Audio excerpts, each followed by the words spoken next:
우리 사랑하는 성도님들 한 주간 평안하셨습니까?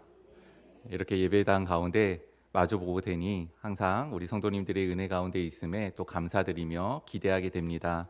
우리가 예배드림에 있어서 채워지시는 하나님의 은혜가 소망되어지고 그 힘을 얻어 또 한 주간 힘있게 나아가시는 우리 귀한 성도님들 되시기를 주님의 이름으로 축원드립니다. 오늘 주보를 보시고 조금은 당혹스러우셨을 수도 있습니다. 성경 구절이 지난 주일과 같기 때문이죠. 그래서 인쇄가 잘못됐나 싶기도 하셨겠지만 또 설교 제목이 지난 주일과는 다르기 때문에 이게 의도된 것이다라고도 또 생각이 되셨을 것입니다. 또 한편으로는 6일의 창조인데 그러면 6주에 끝나지 않겠구나 라는 셈도 아마 우리 가운데 있을 거라 생각이 듭니다. 저도 한 주간에 이렇게 생각이 좀 많이 있고 또 반성이라고 하기엔 좀 그렇지만 또 되돌아보는 시간들을 가지게 됐습니다. 지난주에 설교를 보니까 조금 분량들이 길었어요. 그래서 은혜는 언제나 분량 가운데 담아지기 때문에 우리 성도님들이 또 그래도 참 겸손함으로 목사를 배려해 주심으로 조금 더 흐트럼 없이 이렇게 설교 말씀을 같이 들어주시다 보니까 제가 또 은혜에 충만하여 또 귀한 말씀들을 같이 나누었던 것 같습니다. 오늘 또 은혜 가운데 우리가 함께 나누면서 우리 하나님께 예배드리는 귀한 시간이 되시기를 바랍니다. 오늘 말씀에 우리가 함께 나아가는데 계속해서 하나님의 천지 창조에 대한 부분들을 우리가 읽고 있습니다. 우리가 이미 몇 주간에 걸쳐서 하나님의 천지 창조에 대해서 이야기를 나누었기 때문에 하나님께서 이 세상을 창조하셨다라는 그 진리가 우리한테 참 중요하구나라는 것들에 대해서는 우리 모두가 아마 동일한 생각들을 가지고 계실 것입니다.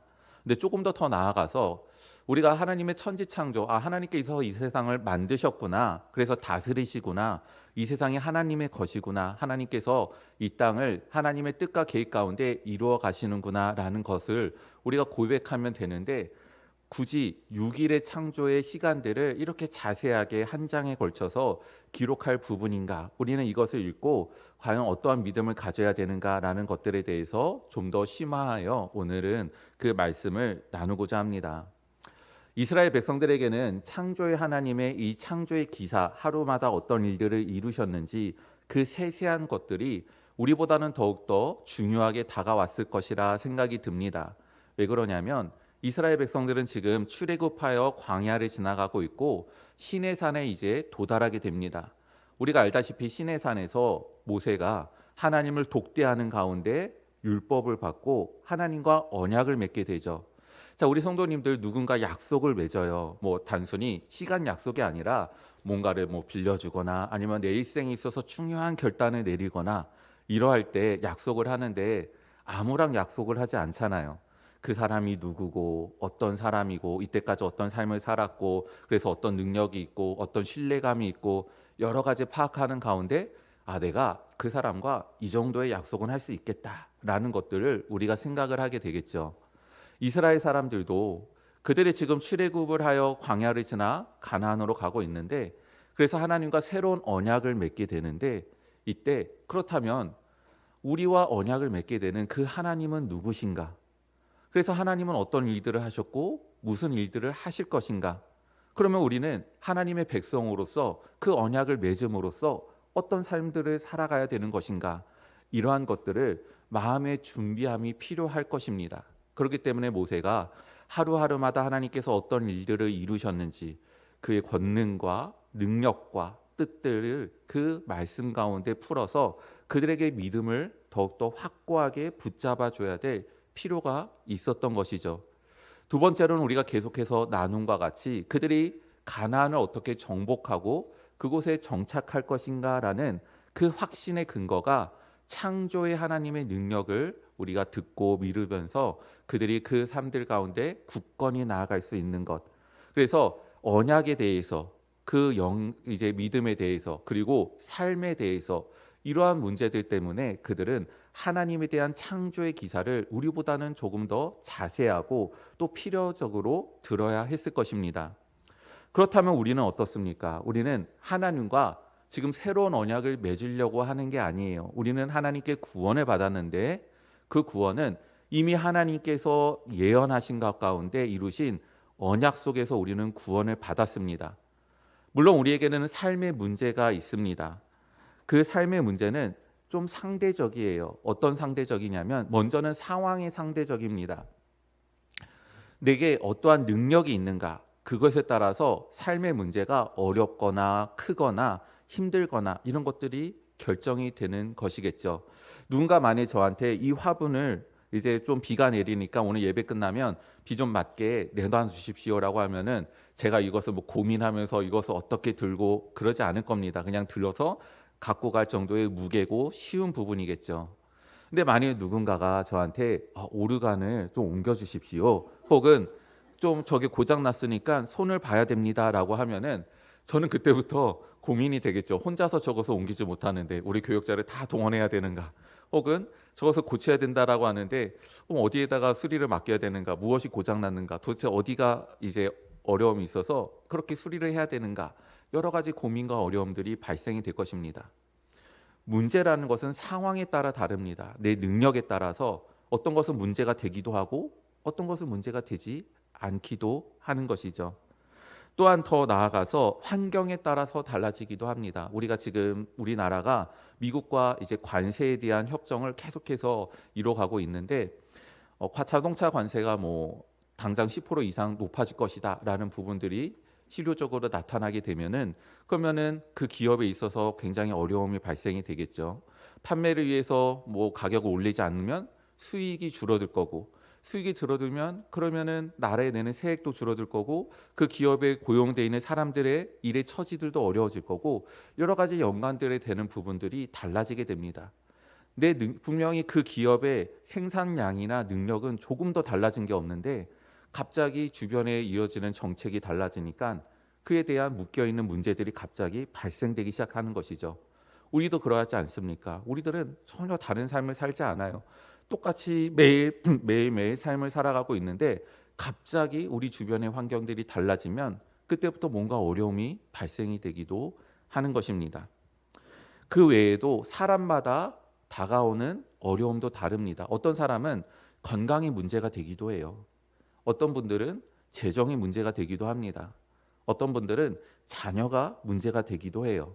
그래서 각각 내 문제가 다들 가장 크다, 어렵다 여기면서 내 마음 잘 몰라 이러면서 다들 그 마음속에 담고 있는 어려움 속에서 그 삶들을 어떻게 풀어가야 되나라는 고민 가운데 우리는 각각 살아가고 있지 않나 생각이 듭니다.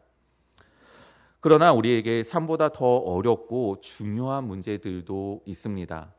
성경에 보면 마가복음 2장 1절부터 12절에 예수님께서 중풍병자를 고치시는 사건이 있습니다.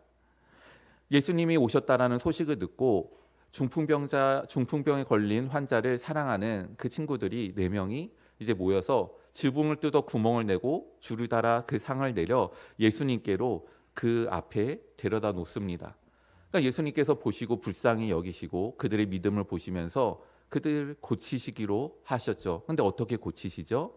말씀으로 하시는데 작은 자야 내 죄 사함을 받았느니라 라고 말씀을 하십니다. 그러자 사람들이 수군수군 거리기 시작해요. 예수님께서 그것을 아시고 너희들이 왜 수군수군 거리느냐, 작은 자야 중풍병자에게 내 죄 사함을 받았느니라 말하는 것이 쉬운가, 아니면은 내 상을 들고 일어나 가라라고 하는 게 쉬운가, 어떤 게 쉽겠느냐라고 질문을 하십니다. 어떤 게 쉽습니까? 이런 질문들이 굉장히 어려워요. 성경에 대한 질문들을 드리면 모두 조심스럽게 됩니다. 우리가 생각하기에는 상을 들고 가는 게 쉽지 않겠는가, 그렇게 말씀하시는 것이 쉽지 않겠는가라고 생각을 할 수 있지만 그거는 우리한테 대단한 믿음이 있기 때문에 그렇습니다. 예수님께는 그 사람을 고칠 수 있는 능력이 있다라는 것을 믿으니까, 그러니까 상 들고 가라고 하시면 바로 일어나겠구나라는 믿음이 우리 가운데 있어서 그것이 쉽게 느껴지는 것이죠. 하지만 내 상을 들고 가라라고 했을 때 일어나지 못하면 문제가 생기는 거예요. 하지만 죄사함은 어떻죠? 알 수가 없는 겁니다. 하나님께서 그 사람의 죄를 사하였는지 아닌지는 죽고 나서 봐야지 알겠죠. 그러니까 먼 훗날의 이야기이기도 하고 그것을 보고 증언을 할 수도 없어요. 그렇기 때문에 내 죄사함을 받았느니라가 더 쉬운 겁니다, 사람들에게는. 하지만 예수님께서 이 일들을 하신 이유가 있으시죠. 이것을 고침으로 말미암아 너희들이 생각하는 그 더 쉽다라고 여기는 죄 사함의 권세가 내게 있다라는 것을 보여주시기 위해서 그렇게 말씀하시고 병자를 고치시는 사건이었습니다. 하지만 우리가 다시 한번 생각해 볼 때 정말 그 상을 들고 가는 게 더 쉬운 것입니까? 의술이 발달되고 아무리 발전이 되더라도, 그래서 우리들의 병의 근원들을 다 파헤치고 그거에 대해서 고칠 능력을 갖추게 되더라도 절대로 의술이 해결하지 못하는 것은 바로 죄의 문제입니다. 아무리 의술이 발달을 해도 죄에 대한 문제를 단 한 가지도, 단 작은 한 점 같은 것도 해결할 수가 없습니다. 그렇기 때문에 죄는 우리에게 굉장히 중요하고 큰 문제이며, 때로는 그것이 우리에게 하나님께 벌을 받지 않을까, 하나님께 심판을 받지 않을까, 죄의 삭은 사망이라고 했는데 그 사망의 형벌 가운데 처하지는 않을까, 혹은 내가 삶을 살아가면서 고난 가운데 받게 되지는 않을까라는 두려움 가운데 처하기도 합니다.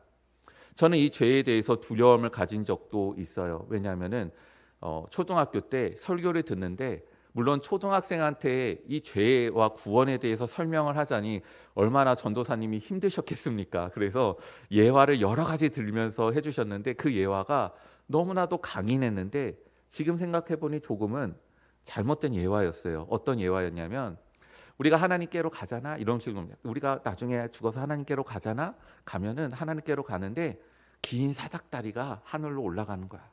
근데 그 사닥다리에 각각 살들이 있는데, 내가 살면서 거짓말을 하고 누구를 미워하고 주일 예배 빵 빼먹고 헌금 안 드리고 이렇게 주셨는데 그걸로 깎아 사 먹고 이러면은 그 살들이 하나씩 빠지는 거야. 이 얘기를 딱 들었을 때, 와, 나중에 나의 사닥다리에 살이 내 키보다 높으면 어떡한가, 이 걱정이 너무나도 드는 거예요. 그래서 이 살을 채우려면 어떻게 채워야 되는 거지? 라는 고민 가운데 정말 그 초등학교 때 매우 심각한 시간을 보낸 적이 있습니다. 또 다른 예화도 들어주신 적이 있어요. 우리가 나중에 하나님 앞에 딱 나중에 서게 될 때 천국문 앞에서 하나님이 플레이 버튼을 딱 누르신다는 거예요. 그래서 내가 이때까지 살아온 날들이 쫙 영상으로 지나가는데, 내가 잘했던 거, 못했던 거 막 이렇게 지나가는데, 이것에 대해서 너는 천국에 갈 자격이 있느냐? 이것을 어떻게 할 거냐라고 물어보신다는 거예요. 그랬을 때 그때 내가 몰래 지은 죄들 막 사정없이 다 보여주는데 내 가족들도 보고 있고 많은 사람들이 보고 있으면 어떡하지? 얼마나 창피할까? 그리고 나는 천국에 갈 수 있을까? 막 이런 고민들이 제 안에 많은 충돌과 또 근심 가운데 있었습니다. 우리 성도님들은 구원에 대해서 확신이 있으십니까? 만일 예수님께서, 우리가 이렇게 예배를 드리고 있는데 하늘에 막 징조가 나타나면서 나팔 소리가 막 울리면서 예수님께서 임재를 하셔요. 저 하늘에서 내려오십니다. 그럴 때 우리 성도님들은 아멘 주 예수여 어서 오시옵소서, 제가 이 날을 기다리고 있었습니다 라고 하시겠습니까? 아니면 예수님 잠깐만요, 제가 아직 회개 기도를 못한 게 있습니다. 아직 제가 죄의 문제가 해결되지 않은 것이 있습니다. 잠깐만 기다려 주십시오. 이름 부르는 거, 이렇게 이 땅에 딱 내려오시는 거 잠깐 공중에서 머물러 주십시오. 혹시 그러한 작은 마음이라도 우리 성도님들에게 있지는 않으십니까? 우리가 오늘 말씀 천지창조를 통하여서, 이 진리를 통하여서 우리는 하나님에 대해서 알게 됩니다. 그리고 이 하나님에 대해서 알게 될 때 저는 이 말씀과 그 가운데 보여지는 하나님을 통해서 더 이상 죄가 두려움이 없어졌습니다. 구원에 대한 확신을 갖게 되었습니다. 오늘 나누게 될 그 설교의 내용들이 우리들의 일생에 있어서, 우리들의 신앙에 있어서, 우리들의 영혼에 있어서 가장 중요한 내용들 중에 하나를 나누게 될 것입니다. 우리 귀한 성도님들에게 그런 은혜가 같이 임하여 하나님의 은혜를 언제나 기대하시며, 아멘 주 예수여 어서 오시옵소서, 내가 주를 기다렸습니다, 나를 영광으로 영접하실 하나님을 찬양합니다 라고 나아가실 수 있는 우리 귀한 성도님들이 되시기를 주님의 이름으로 축원드립니다. 오늘 말씀 가운데 우리가 나아가게 될 때 먼저 천지창조에 보이는 모습은 창세기 1장 1절, 태초에 하나님이 천지를 창조하셨다라는 그 진리 가운데 하나님께서 스스로 존재하신, 자존하신 하나님에 대해서 우리는 보게 된다라는 것입니다. 하나님이 창조하기 전에는 아무것도 존재하지 않았습니다. 그럼에도 불구하고 하나님은 홀로 존재하고 계셨죠.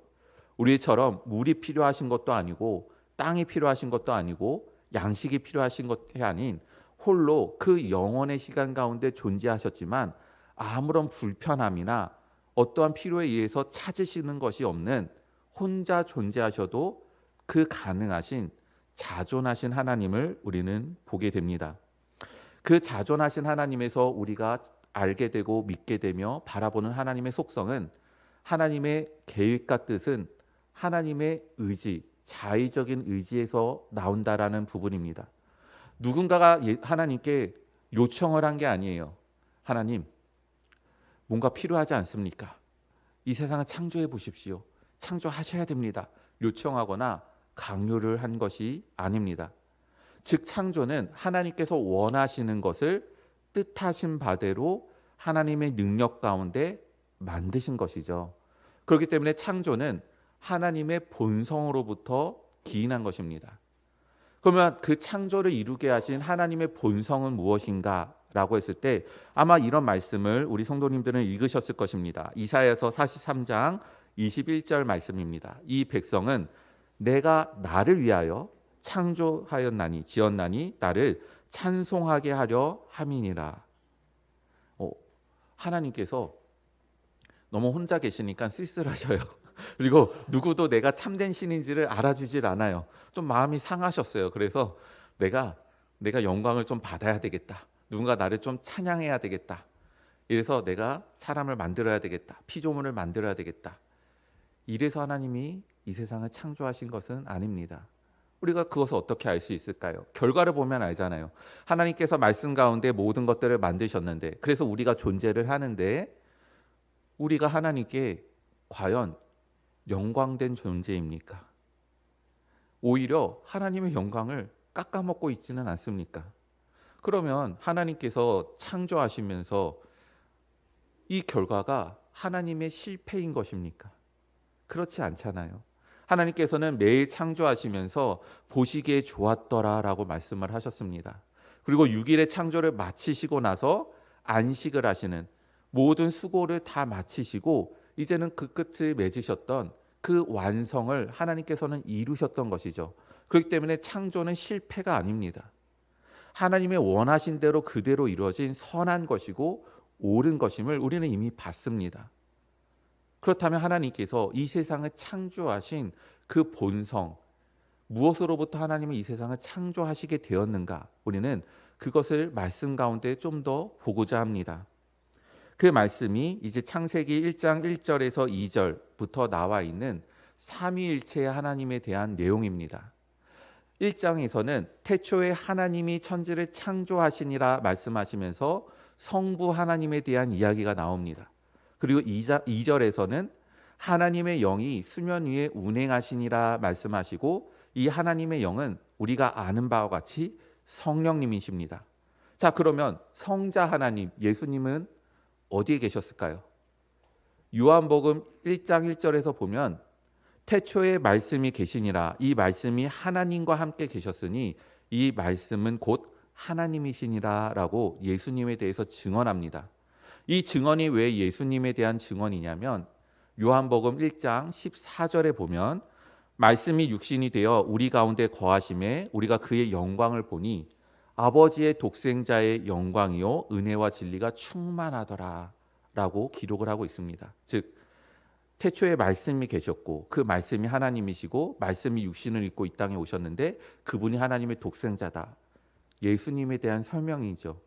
그렇기 때문에 이 창조 때 이미 하나님의 세 분이 존재하셨고 함께 이 창조의 역사를 이루어 가십니다.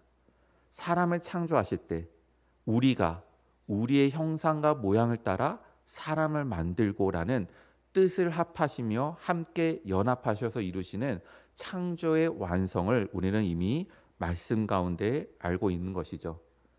그럼 이 삼위일체 하나님의 존재하심이 왜 이 창조를 이루게 하시는 본성인가라는 것을 우리가 함께 나누고자 합니다. 이제 창조에 있어서 6일의 창조에 있어서 가장 하이라이트, 절정 그때가 언제일까요?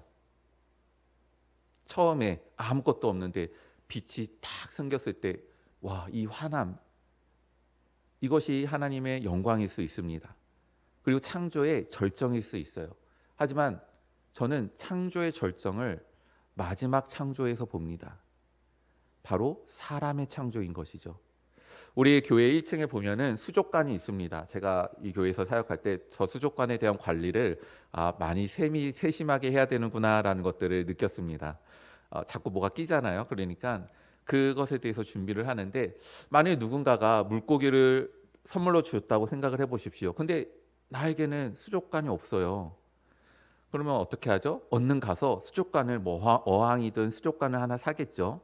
사서 빨리 물을 받아야 되겠다. 수돗물을 콸콸콸콸 받아가지고 딱 한 다음에 물고기를 거기다 팍 풀어놓는 사람은 없습니다. 그러면 물고기한테 안 좋다라는 것을 우리는 알고 있어요. 어떻게 하죠? 물을 먼저 받아놔서 뭐 빠져야 될 것들을 뺍니다. 추운 겨울날에는 저 물을 생수통에 받아서 라지에이터 앞에다 놔서 물을 어느 정도 상온에 맞춰놔요. 그리고 나서 그 물을 붓는데 뭐 한 컵 부으면 되는 수족관이 아니에요. 보통 생수통을 두세 통을 부어야지 저 물이 찰 정도로 많이 들어갑니다. 근데 또 있다 보면 이끼가 끼잖아요. 그러면 1년에 한 3번에서 4번 정도를 물고기 빼내고 수족관 물 다 비우고 자갈 꺼내서 세제로 중성세제로 팍팍 문질러서 이끼 제거하고 햇볕에 빳빳하게 말려서 다시 그것을 넣고 수초도 다시 세심하게 세우고 이러면서 환경을 딱 조성을 합니다. 그리고 나서 마지막에 무엇을 넣죠? 물고기를 넣는 거예요. 하나님의 창조가 그러한 겁니다. 하나님께서 빛을 만드시고 물을 가르시고 땅을 드러나게 하시고 광명체를 만드시며 그리고 생물들을 만드시는 모든 이유는 마지막에 사람이 존재하기 위해서 그 환경을 하나님께서 만드신 것입니다. 그것이 하나님께서 이 세상을 창조하신 목적과 방향입니다. 그러면 하나님은 왜 사람을 만드셨을까요? 삼위일체 하나님께서 함께 계시는데 이 삼위일체 하나님의 함께 계심이 너무 아름답고 좋은 거예요. 우리 성도님들 어디 가서 맛있는 거 이제 나 혼자 가서 먹었어요. 다른 분들과. 그러면은 우리 가족이 생각나잖아요. 이 음식을 내가 아내랑 내가 자녀랑 내가 함께 먹었으면 좋겠다라는 생각이 들잖아요. 그래서 다음에 내가 먹었음에도 불구하고 다음날 다시 그 식당을 가기도 하는 것이 가족을 사랑하는 마음 아니겠습니까? 하나님께서 세 분의 하나님의 그 연합하심과 존재하심 속에 이루는 관계 속에 이 관계가 너무나도 아름답고 사랑이 풍성한 겁니다. 그러니까 어떻게 하기로 하신 거예요? 한 존재를 그 관계 안에 넣기로 작정을 하신 겁니다. 근데 하나님과 교제를 해야 되잖아요. 그러니까 인격적인 존재, 우리가 우리의 형상과 모양을 따라 사람을 만들고 그냥 일종의 어떤 피조물을 만든 게 아니라 하나님과 같이 생각할 수 있고 하나님과 같이 마음을 나눌 수 있고 하나님을 향해서 선한 의지를 가질 수 있는 그러한 인격적인 존재를 만들자라고 하시면서 창조하신 것이 하나님의 창조의 모습인 것입니다. 이것이 하나님의 삼위일체로 이루시는 하나님의 뜻이며 이 과정 가운데 하나님의 뜻이 전혀 분열되지 않고 함께 그 모든 일들을 이루어 가시는 것을 우리는 창세기 1장에서 보게 됩니다. 구원도 마찬가지입니다. 하나님께서 죄인을 구원하시는데 하나님께서는 재판장이 되셔서 망치를 막 두드리시는 거예요. 고태를 두드리는 거죠. 너한테는 죄가 있다. 땅땅땅. 죄 싹슨 사망이니까 지옥으로 가라. 하나님은 그렇게 심판을 내리시는데 갑자기 예수님께서 내가 대신 죄를 지겠습니다. 십자가에서 달려 죽으시고 성령님께서는 그 하나님과 예수님 사이에서 왔다 갔다 거리시면서 죄를 용서해 주십시오. 예수님께서 대신 죽으셨잖아요. 예수님 얼마나 아프셨어요. 이러면서 왔다 갔다 거리면서 우리를 위하여서 막 이야기하시고 이런 분열된 모습이 아니에요.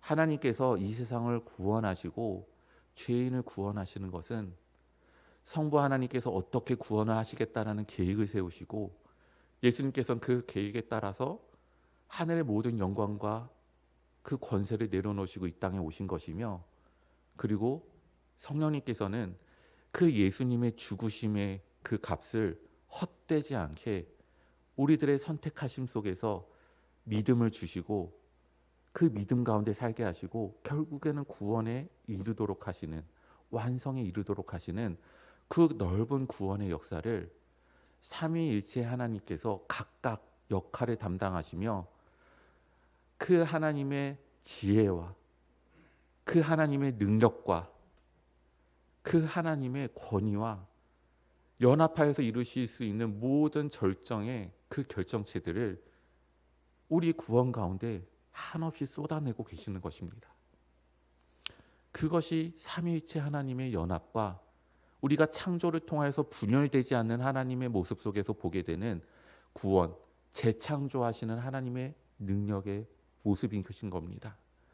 그렇기 때문에 우리는 예수님의 은혜에 대해서 감격하는 것처럼 하나님의 구원하심에 대해서 감격해야 되며 성령님을 의지하면서 우리는 이 세상의 삶을 살아가 구원의 완성에 이르는 성도의 삶을 살아가야 되는 것입니다. 우리는 여기서 이제 한 가지 더 나아갑니다. 영원하신 하나님, 오늘 말씀의 제목인 것이죠. 하나님께서는 첫째 날 빛을 만드셨습니다. 낮이 되고 밤이 되는 구분을 하셨고 저녁이 되고 아침이 되니 이는 첫째 날이고 이로부터 시간이 파생되었다라는 것을 우리가 지난 시간에 함께 나누었습니다. 그런데 우리가 영원에 대한 개념을 혹시 이렇게 이해할 수도 있어요. 아주 먼 옛날 호랑이가 담배 피적에 아주 먼 훗날 그냥 먼 저 어느 때 시간의 무한한 가운데 있어서 하나님은 영원하십니다라고 고백을 할 수 있습니다. 하지만 영원하신 하나님이라는 개념은 그런 개념이 아니에요. 하나님은 이미 창조 전에 시간이라는 개념과 낮과 밤이 되는 변화 전에 이미 존재하고 계셨습니다. 그래서 하나님은 영원하시다라는 개념은 어떤 개념이냐면 시간을 초월해 계신 겁니다. 시간에 제한되어 계신 게 아니에요.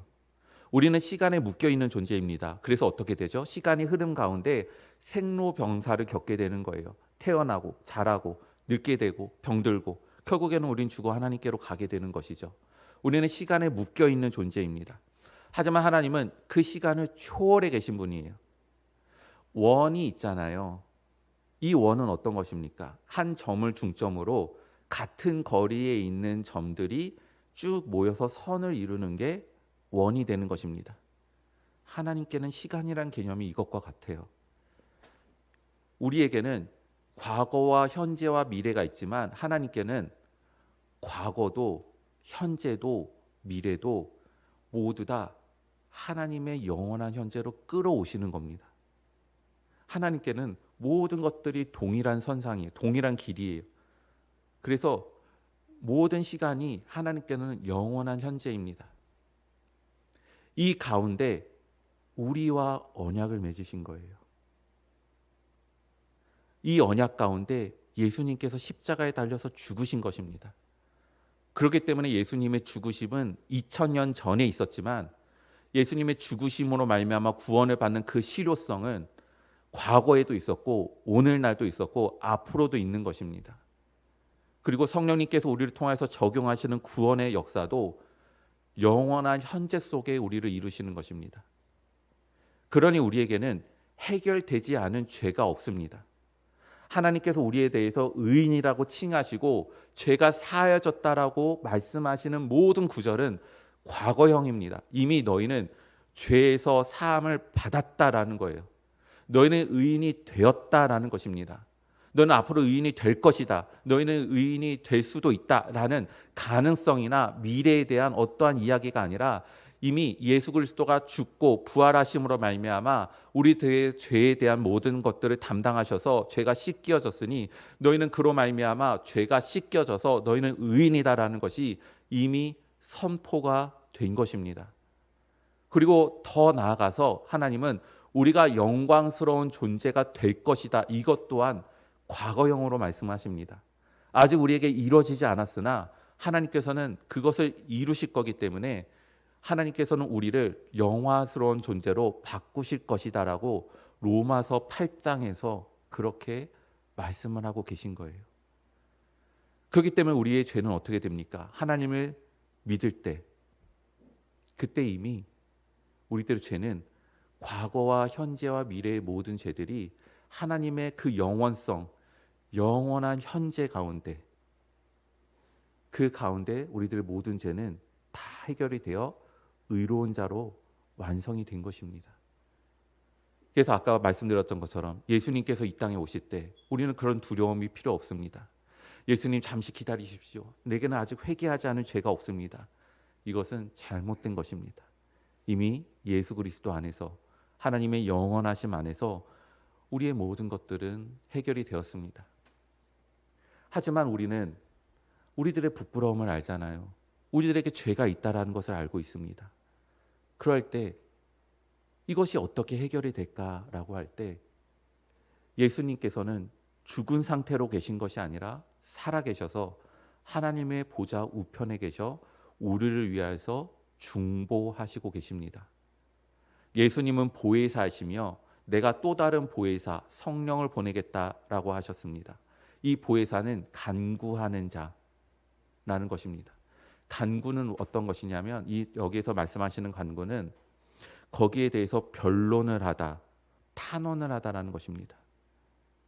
근데 이 간구라는 시제는 현재예요. 어떤 의미냐면 내가 죄를 짓잖아요. 하나님께서 그 죄를 보시잖아요. 죄의 삭은 사망이기 때문에 그것이 선고되는 값은 죄의 값밖에 없습니다. 근데 그때 하나님의 우편 보좌에서 예수님이 일어나 나를 위하여서 변론을 하는 것입니다. 그렇습니다. 저는 죄를 졌어요. 죄인입니다. 하지만 더 이상 죄인이 아니에요. 왜냐하면 내가 그 죄값을 치렀습니다. 나의 손목에 받친 목자국과 내 옆구리에 찔린 그 창의 자국이 그것을 증언을 하고 있습니다. 내가 그를 위해서 죽었고 나는 무죄한 가운데 죽어 나는 부활하여 이 값을 그에게 이양할 수 있어 그는 나의 피값으로 죄사함을 받은 것입니다. 예수님께서 과거의 한 시점에 우리를 변론하신 것이 아니라 지금도 살아계셔서 나의 죄에 대해서 그때마다 하나님께 변론을 하고 계신 것입니다. 성령님도 보혜사가 되셔서 하나님께 탄원을 하고 있다는 것입니다. 그 죄는 사하여졌습니다. 예수님이 그를 위해서 죄값을 치렀습니다. 그것이 오늘 우리가 창세기 1장 3절에서 5절 그 낮과 밤의 시간을 넘어서서 이미 존재하시사 영원하신 하나님이 그 창조 가운데 능력과 권위로 있으실 뿐만 아니라 우리들의 구원과 우리들의 생명의 참된 근원이 되는 이유인 것입니다. 그 영원하신 하나님 앞에 그 용서받을 수 없는 죄가 없음을, 그리고 이미 모든 죄가 다 해결되었음을 언제나 그 구원의 확신 가운데 평강을 누리며 은혜로 나아가시는 우리 귀한 성도님들이 되시기를 바랍니다. 이제 말씀을 마치고자 합니다. 진리는 우리에게 하나님은 누구신지, 그래서 우리는 어떠한 믿음을 가져야 되는지를 우리에게 알려줍니다. 제가 좋아하는 성경의 구절이 있어요. 진리를 알지니 진리가 너희를 자유하게 하리라. 하나님은 우리를 죄의 속박과 얽매임에서, 환경과 문제에서 자유롭게 하시며 하나님의 자녀로서 참된 권세 가운데 살게 하시는 하나님의 자비하심이 있습니다. 삼위의 하나님의 연합하심이 우리를 구원하시고 또한 하나님의 그 본성 가운데 이루시는 그 사랑과 공의로움이 변하지 않는 가운데 우리에게 임하고 계신 것입니다. 하나님은 절대로 우리를 부끄러운 존재로 구원하시지 않았습니다. 이 정도가 이루어야지 의로움의 값이고 죄가 없어야지 의인인데 하나님께서 불쌍히 여기셔서 점수를 이만큼 내리셔가지고 누구나 뛰어넘을 수 있는 장애물로 바꾸셔서 그래 됐어 이렇게 하시는 분이 아니세요. 하나님은 그 기준을 절대로 바꾸지 않습니다. 의로움의 기준을 바꾸지 않으셨지만 우리를 의로움의 기준으로 끌어올리셔서 그렇게 영광스러운 존재로 구원을 해주신 것입니다. 우리는 어쩌다가 구원받은 그런 하나님께 불의한 자가 아니라 하나님의 그 기쁘신 뜻 가운데 선택을 받아 하나님의 구원 속에서 영광스러운 존재로 완성이 되는 하나님의 축복받은 백성입니다. 지난 주일에 같이 나누었던 말씀으로 오늘 말씀을 마치겠습니다. 시편 73편 24절의 말씀입니다. 주의 교훈으로 나를 인도하시고 후에는 영광으로 나를 영접하시리라 말씀하십니다. 그 영광 가운데 이루어 가시며 하나님의 그 영원함 속에 은혜를 이루어 가시는 우리 귀한 성도님들이 되시기를 간절히 바랍니다.